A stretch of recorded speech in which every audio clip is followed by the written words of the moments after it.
je voudrais commencer par une question. Est-ce qu'il vous arrive parfois d'être tenté de vous acheter un taureau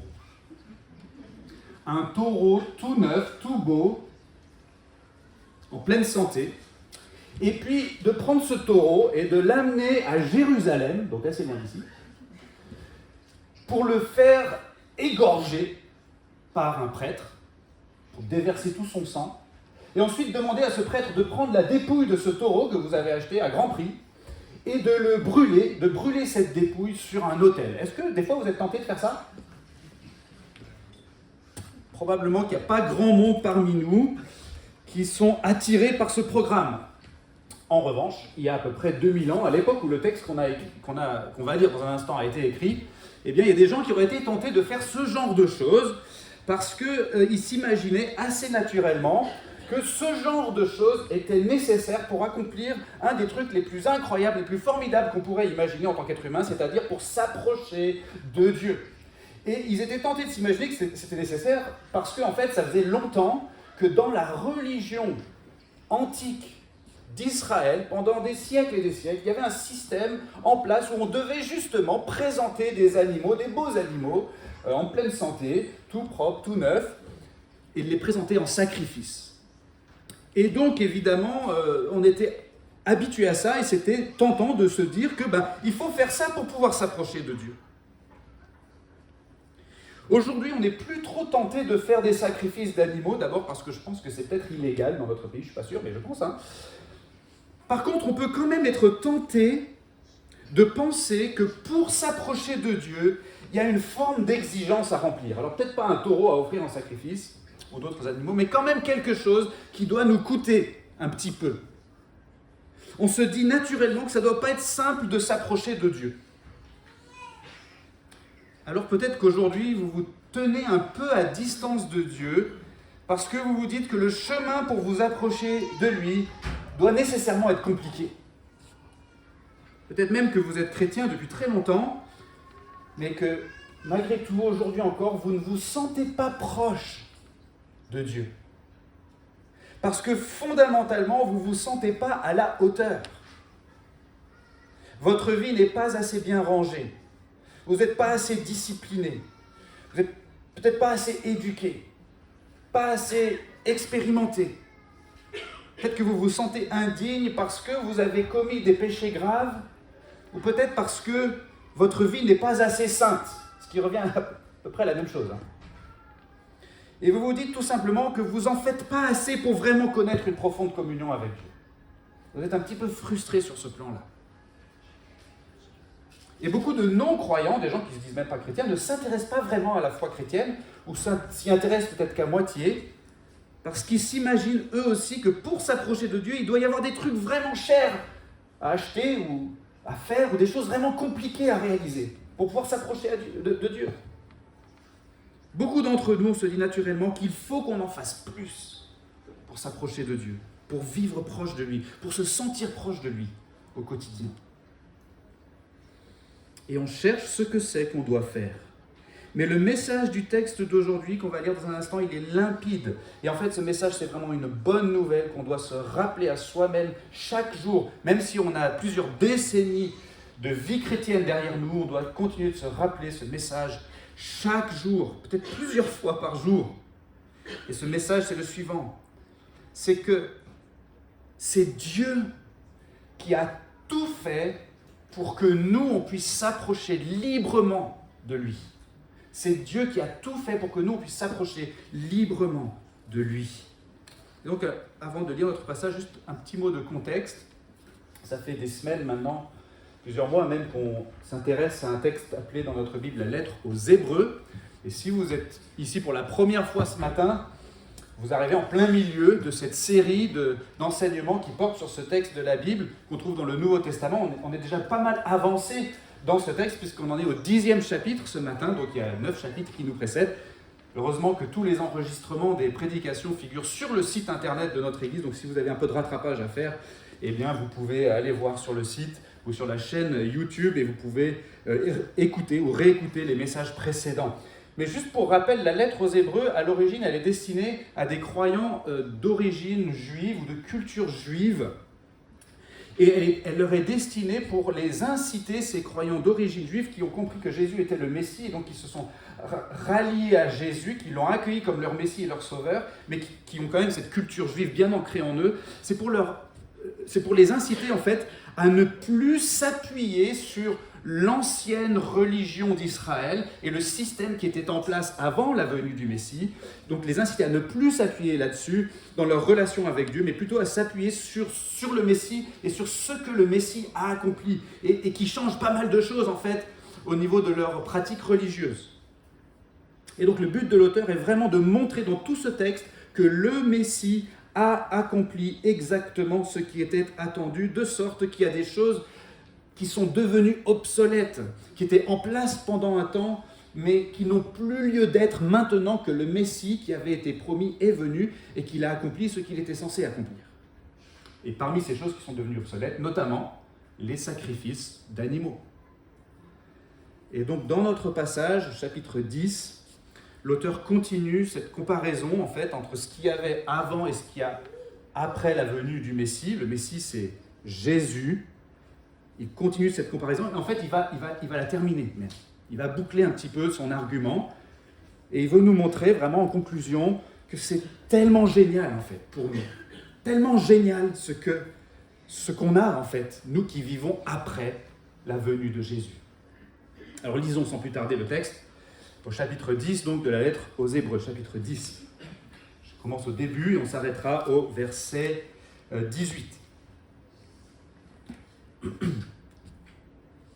Il commence par un mot ici, la loi, qui désigne en fait les écritures de l'Ancien Testament, ce qui était en place avant la venue de Jésus, d'accord ?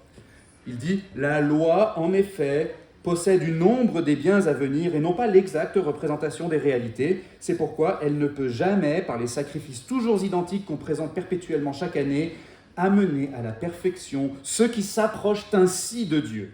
Sinon, n'aurait-on pas cessé d'en présenter, puisque ceux qui rendent ce culte auraient été purifiés une fois pour toutes et n'auraient plus eu aucune conscience de leurs péchés.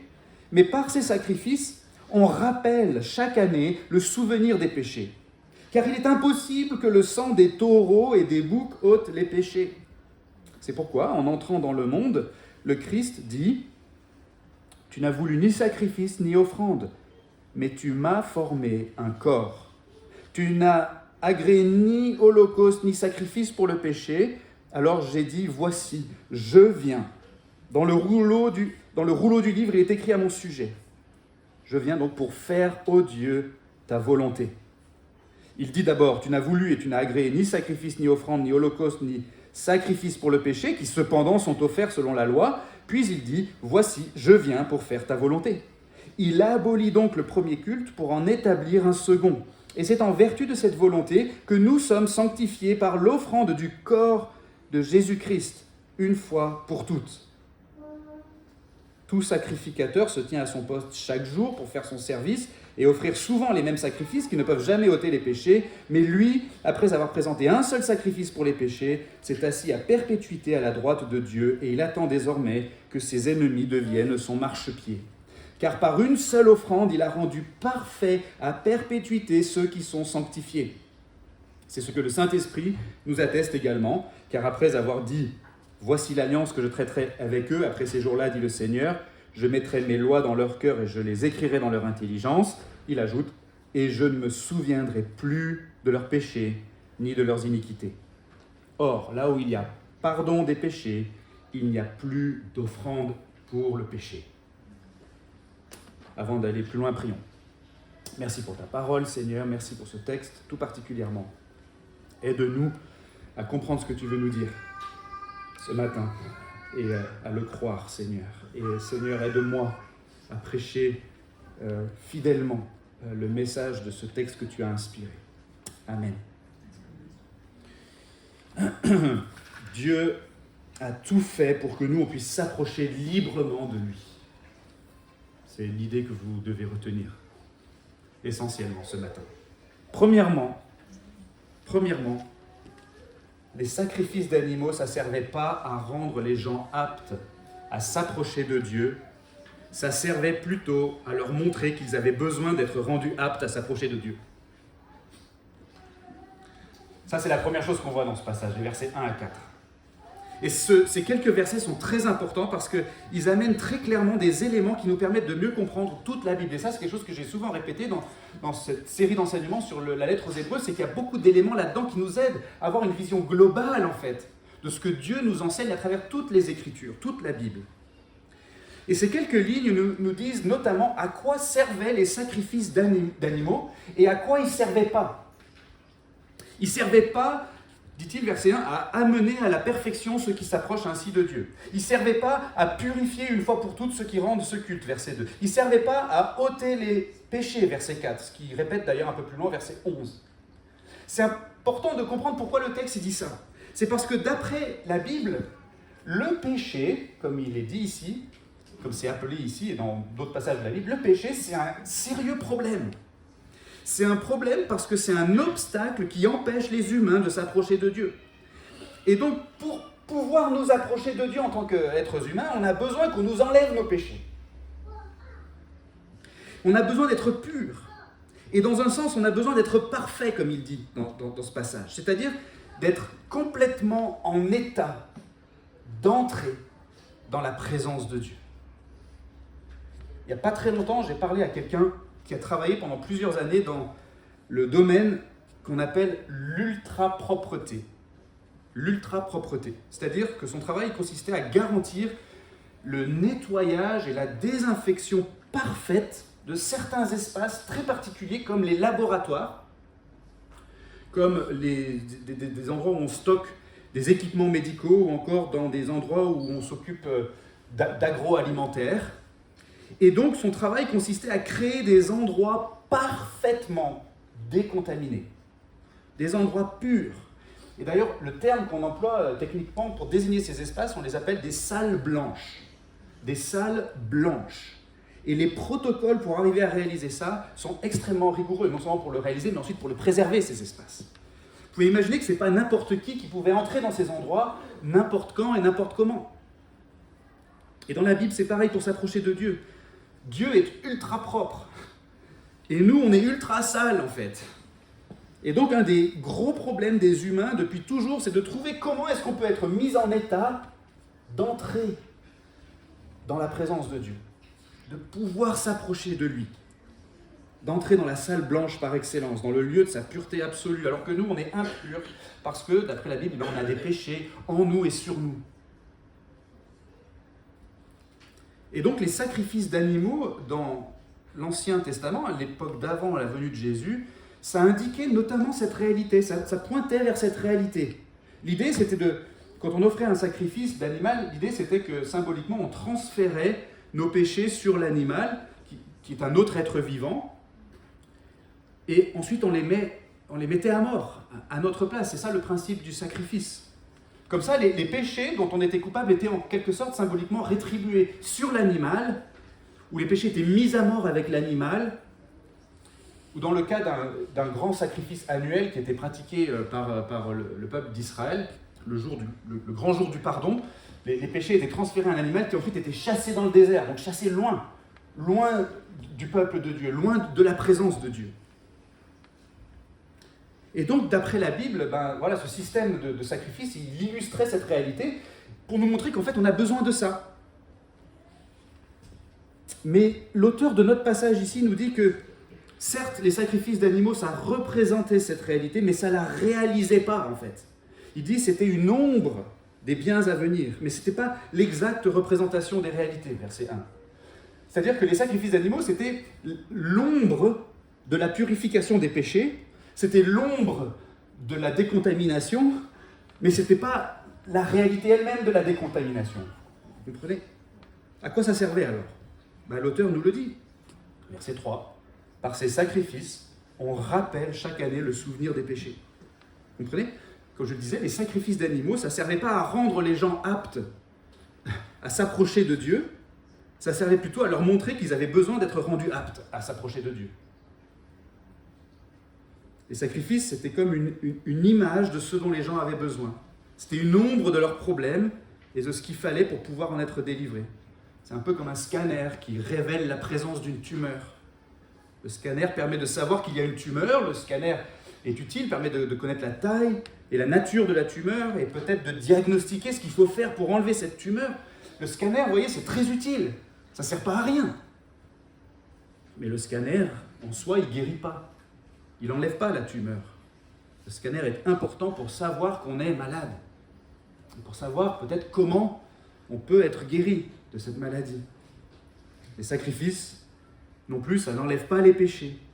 Mais comme un scanner annuel, dit l'auteur de notre passage, ça rappelle qu'on est encore malade et qu'on a encore besoin de traitement et de guérison.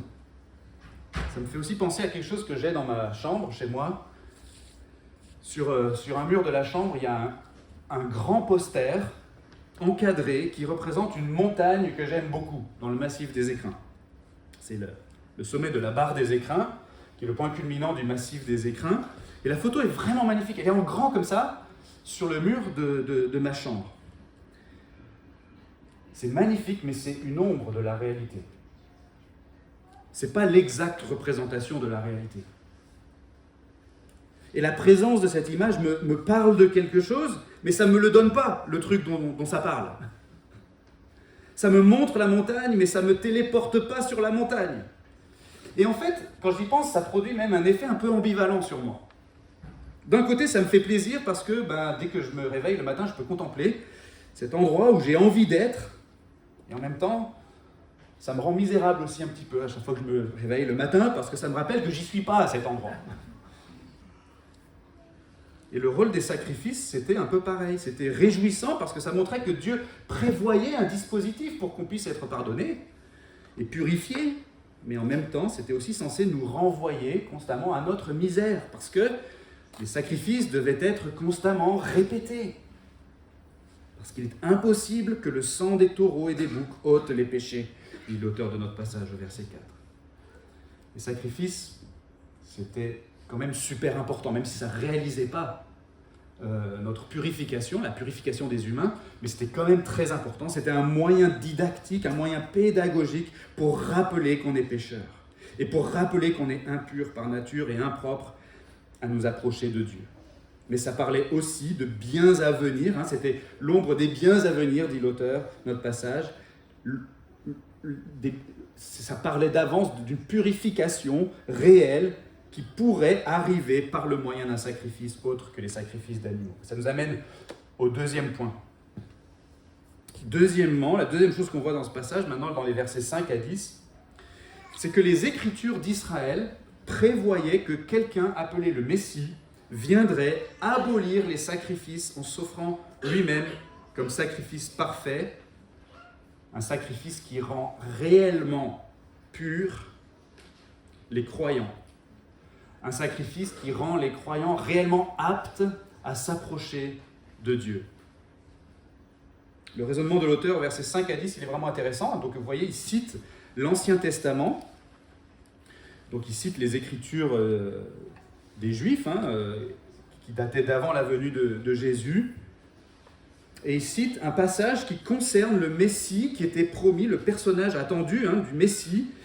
Et il cite ce passage d'une part pour confirmer ce qu'il vient de dire, à savoir que les sacrifices d'animaux, ils n'enlèvent pas les péchés, et d'autre part pour montrer à son auditoire, à ses destinataires qui, comme je le disais au début, sont principalement de culture juive, ils ont un arrière-plan juif, ils ont pratiqué, probablement, pour la plupart d'entre eux, ils ont pratiqué la religion d'Israël, pour leur montrer que le projet de Dieu, c'était depuis le début que le Messie lui-même accomplirait ce que les sacrifices d'animaux n'accomplissaient pas.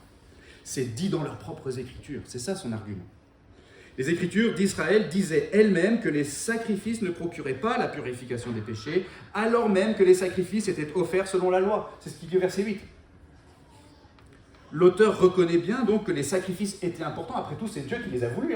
C'est Dieu qui a institué ce système par l'intermédiaire de Moïse et qui a mis en place de manière très sophistiquée un système avec un temple pour qu'on offre des sacrifices à certains moments de la journée, à certaines occasions, etc. et de manière très détaillée, selon des règles très détaillées. Donc c'était important. Mais les Israélites fidèles et attentifs, ils savaient qu'en fait que ce n'était pas ça qui pouvait les rendre purs et saints. Parce que le roi David le dit lui-même Dans un autre psaume, le psaume 51, il dit, dans sa prière à Dieu, il dit « Tu ne prends pas plaisir au sacrifice. Autrement, j'en donnerai, dit-il. » Alors, c'est dans un contexte où le roi David, il a péché gravement, il a conscience qu'il a commis une faute terrible, qui le rend terriblement impur. Mais il dit à Dieu, tu ne prends pas plaisir en fait au sacrifice, autrement j'en donnerai. Tu n'agrées pas d'holocauste. Les holocaustes sont des sacrifices qui étaient entièrement consumés par le feu. Et il ajoute, les sacrifices agréables à Dieu, c'est un esprit brisé. Un cœur brisé et contrit. Ô Dieu, tu ne le dédaignes pas. Donc l'auteur, il veut montrer que c'était déjà dans la loi d'Israël, dans le texte d'Israël, qu'en fait les sacrifices ne procuraient pas par eux-mêmes la purification et le pardon des péchés. Mais il ajoute quelque chose. Que dit le Messie quand il entre dans le monde, dit-il? Le Messie dit, en parlant à Dieu, tu m'as donné un corps, tu m'as formé un corps. Voici, je viens pour faire ta volonté, ô Dieu. Je viens avec le corps que tu m'as formé pour faire ta volonté, ô Dieu. Écoutez bien ce que ça veut dire. Dieu a donné au Messie un corps pour faire sa volonté. C'est-à-dire pour accomplir ce qui était vraiment nécessaire pour que les croyants fussent sanctifiés, c'est-à-dire pour qu'ils soient rendus aptes à s'approcher de Dieu. Autrement dit, pour faire ce que les sacrifices ne faisaient pas, mais dont les sacrifices étaient une ombre. Pour accomplir cela, Dieu a formé un corps à son Messie. Et donc, puisque les sacrifices d'animaux n'étaient pas efficaces par eux-mêmes, le Messie a reçu un corps pour pouvoir s'offrir en sacrifice et faire ainsi la volonté de Dieu. Et il ne pouvait pas s'offrir en sacrifice s'il n'avait pas de corps, s'il n'était pas lui-même un être vivant, fait de la même pâte que nous, en quelque sorte. Alors, il faut faire une petite pause ici pour se rappeler un élément du contexte, c'est que l'auteur, dans l'Épître aux Hébreux, là, dans les chapitres précédents, il a déjà établi clairement, et même dès le début, il a établi clairement que le Messie, d'abord, c'était Jésus, Jésus de Nazareth. Il a établi également, deuxièmement, que Jésus, le Messie, était le Fils éternel de Dieu. Vous vous rappelez, il a commencé en expliquant que Jésus était supérieur aux prophètes et que Jésus était même supérieur aux anges. Pourquoi ? Parce qu'il est Dieu lui-même, le rayonnement de la gloire de Dieu, l'expression exacte de son être, l'empreinte de son être. Par Jésus, Dieu a fait les mondes, c'est-à-dire qu'il a créé tout l'univers. Jésus est Dieu de toute éternité, avec le Père et avec le Saint-Esprit, un seul Dieu qui existe éternellement en trois personnes, Père, Fils et Saint-Esprit. Et dans les Écritures même d'Israël, il est dit que Dieu formerait un corps au Fils, au sujet duquel il est écrit dans le rouleau du livre, dit le passage. Et qu'il formerait un corps au Fils pour qu'il fasse la volonté de Dieu qui consiste à accomplir le salut des croyants par son sacrifice. Est-ce que vous suivez ? Imaginez que vous ayez une dette d'1 million d'euros envers quelqu'un. Pour pouvoir vous acquitter de cette dette, il y a plusieurs conditions qui doivent être réunies. Premièrement, il faut payer la dette en euros. Vous ne pouvez pas régler votre dette en versant 1 million de bonbons à la place. Deuxièmement, vous auriez beau avoir la bonne devise, des euros, il vous en faudrait 1 million, et pas simplement 100 000, même si 100 000 c'est déjà beaucoup. Et enfin, il faudrait pouvoir les verser à la bonne personne, à la personne à qui vous les devez, n'est-ce pas ? De façon similaire, nous aussi, les êtres humains, par nature, on a une dette envers Dieu. C'est la dette engendrée par nos péchés, les fautes que nous commettons, mais aussi cette nature mauvaise, ce mal qui habite en nous, qui est dans notre cœur. Et dans le cadre de cette dette, notre créancier, c'est Dieu. Le montant de la dette, puisque notre créancier est Dieu, le montant de la dette est infini.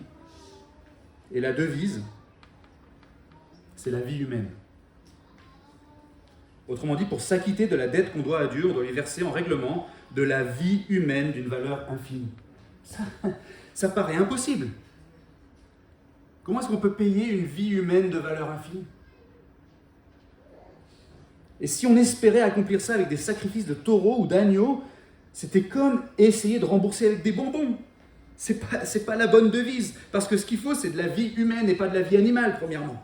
Mais si on offrait des humains en sacrifice, ce qui, entre parenthèses, était totalement interdit par la loi d'Israël, mais imaginons qu'on puisse offrir des sacrifices humains. Ce serait peut-être la bonne devise, mais ce serait jamais suffisant, puisque la dette est infinie. Alors tenez-vous bien, Dieu a formé un corps humain à son Fils, pour que l'offrande de son corps, une fois pour toutes, règle la dette des croyants. Il fallait que ce sacrifice soit humain, dans la bonne devise, et qu'il soit divin, qu'il représente le bon montant, pour qu'il soit agréé par Dieu. Il fallait que le sacrifice soit un homme qui soit Dieu en même temps. Et ça, nous dit l'auteur de ce passage, c'est parfaitement cohérent avec toute la révélation de Dieu, du début à la fin. Les Écritures d'Israël, déjà, avant la venue de Jésus, avant l'avènement du Fils, les Écritures prévoyaient que quelqu'un appelé le Messie viendrait abolir les sacrifices en s'offrant lui-même comme sacrifice, qui rend réellement les croyants aptes à s'approcher de Dieu. Et c'est ainsi que les croyants sont sanctifiés, qu'ils sont rendus saints, propres, aptes à s'approcher de Dieu. L'abolition des sacrifices était prévue.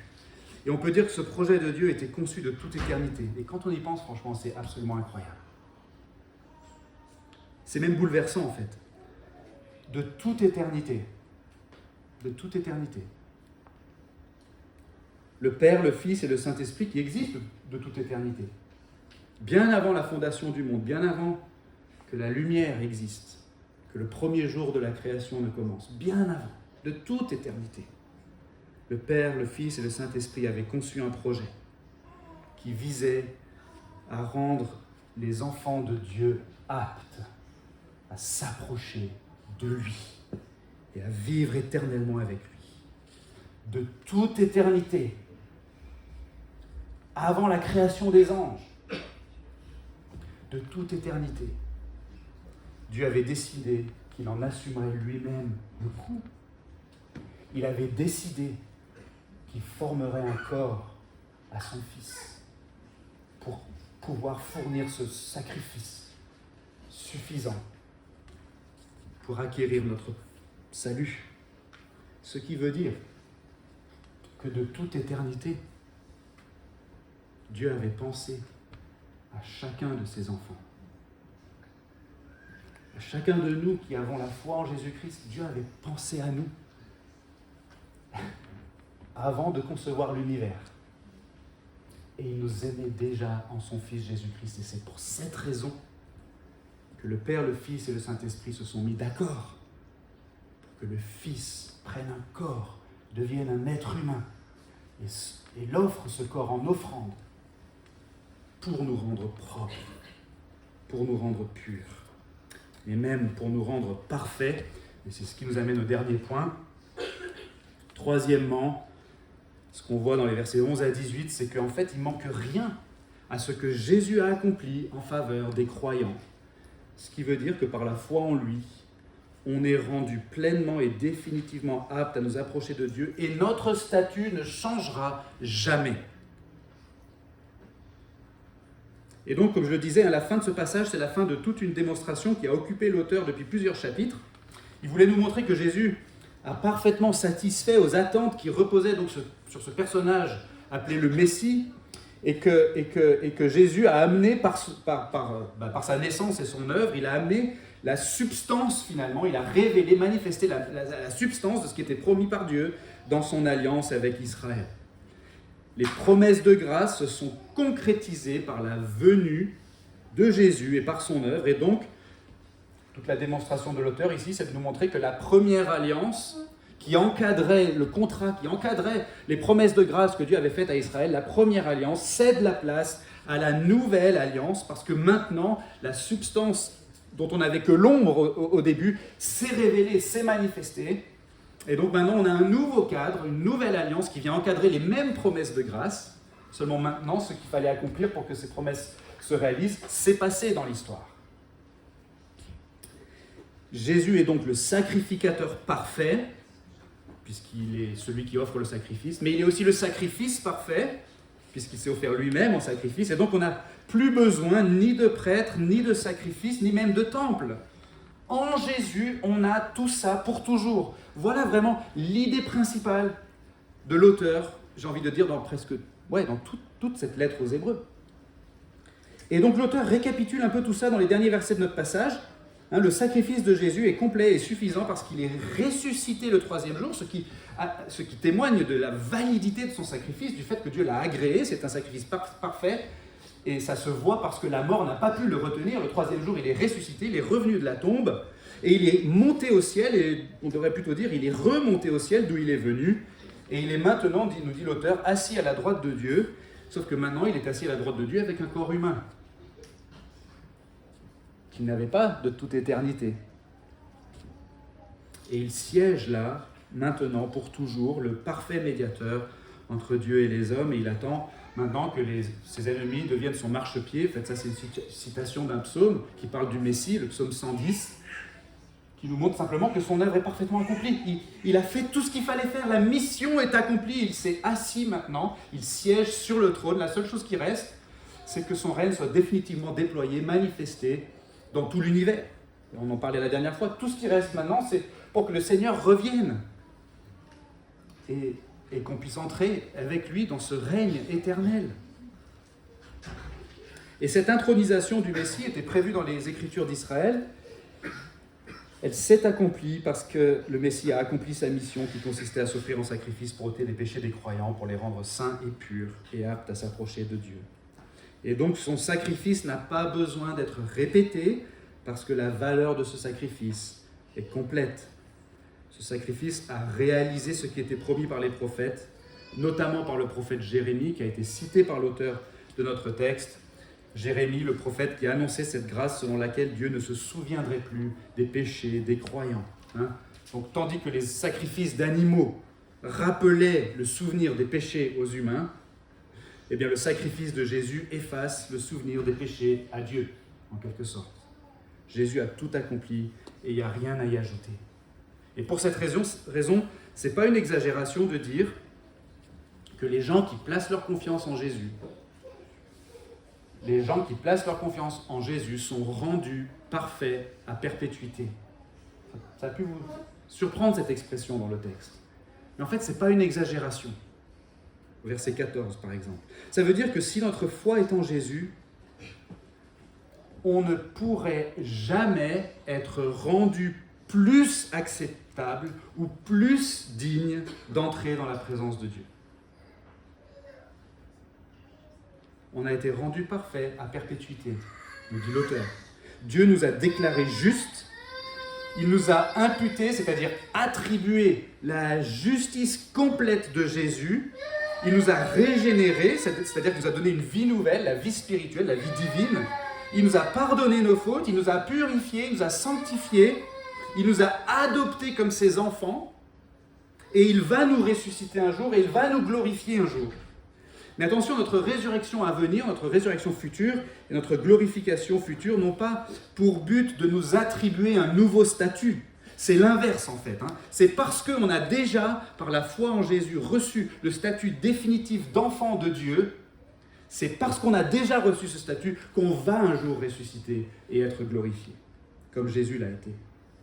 Et franchement, ça c'est un concept qu'on a du mal à assimiler. Ce concept de qui on est. En fait, qui est-ce qu'on est véritablement si on est attaché à Jésus par la foi? Quelle est notre identité? Qui sommes-nous maintenant même si notre foi est en Jésus? Si notre foi est en Jésus, si on est attaché à lui, on n'est pas des gros nuls. On n'est pas des incapables, on n'est pas des losers, on n'est pas des moins que rien. On n'est pas des coupables. Par nature, bien sûr. Sans Jésus ou en dehors de lui, bien sûr, on est tout ça. Des vermisseaux, comme dirait Jean Calvin. Par nature. sans Jésus. Mais en lui, par le moyen de la foi, on n'est plus du tout ça. En fait, en Jésus, on ne pourrait jamais être plus aimé par Dieu. Son amour est déjà complet. Il ne peut pas augmenter parce qu'il est déjà entier. Et c'est l'amour de Dieu.